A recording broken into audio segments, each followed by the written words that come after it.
Welcome to this explainer. Today, we're jumping straight into something absolutely wild.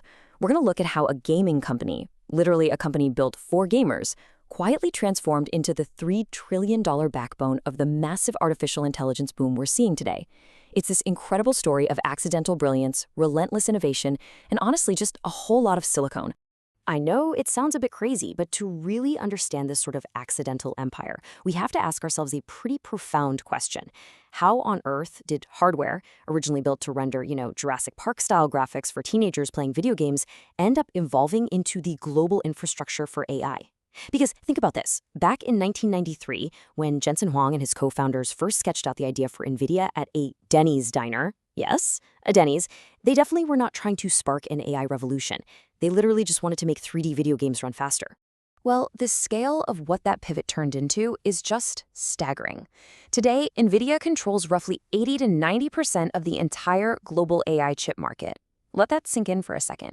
80 to 90%. Basically, every single time an artificial intelligence model grows, trains on new data, or even just generates a response for you, Nvidia practically gets paid.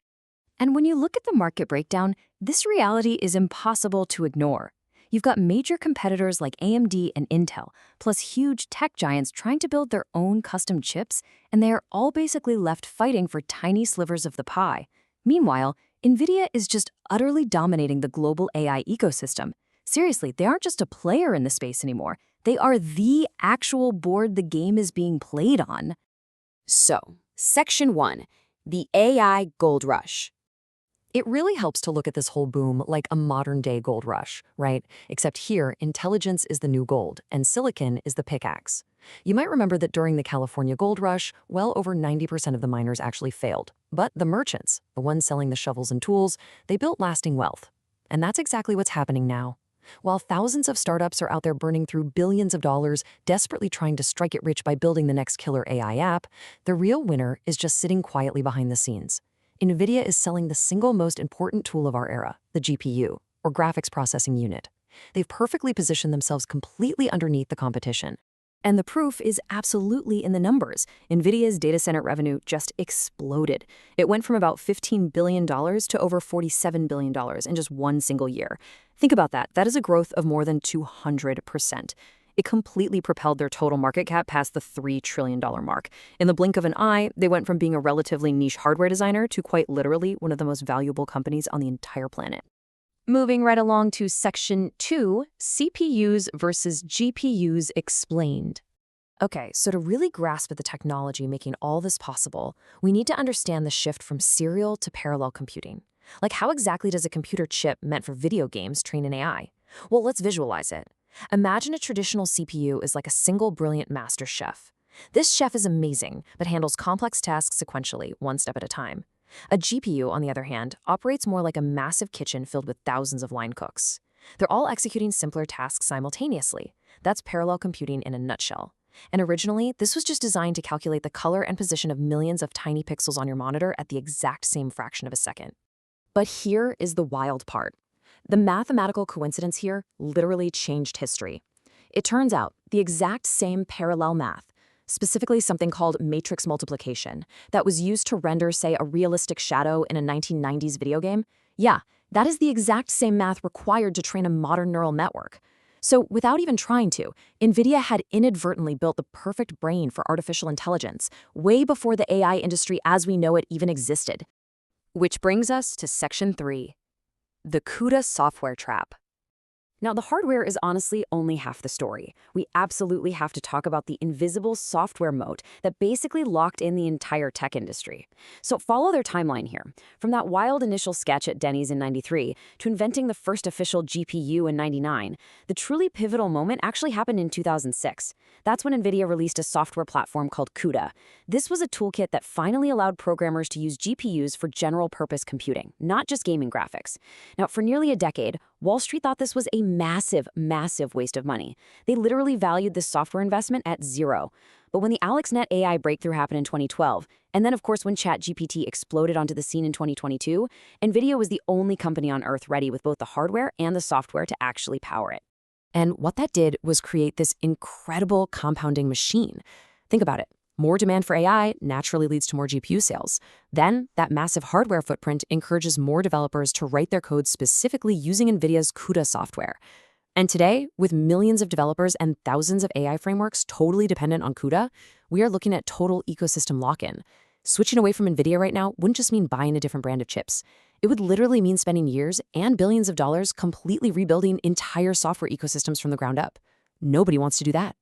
Because this architecture is just so deeply embedded into everything we build now, top researchers actually view this massive computing power as the new oil of the digital economy. It is the raw, absolute essential resource that is powering global innovation today.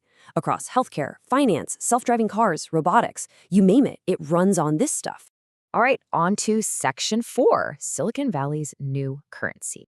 So this intense dependency we just talked about, it has turned physical chips into the ultimate leverage. Just training a single advanced AI model today is a shockingly expensive undertaking. We are talking anywhere from $50 million to well over $100 million for the next generation models.